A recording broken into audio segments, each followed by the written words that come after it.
So mga auntie, mga uncle, charot. So ano naman ko diri ano, mag 1 year naman ko diri ano, kasi sabi kay mo na ko nakaluparon.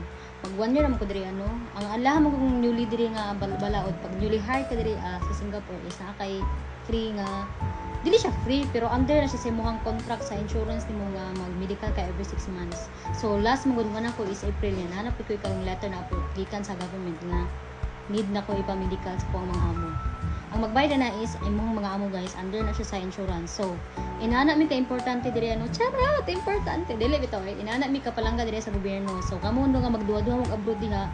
So, ano man siya, kanang sayang mo lang 3 months na salary deduction, pero sulit man sa tingin, no? Secure kay ka diri guys, jud kay kung diri kung walay abuso diri nga nahitabo.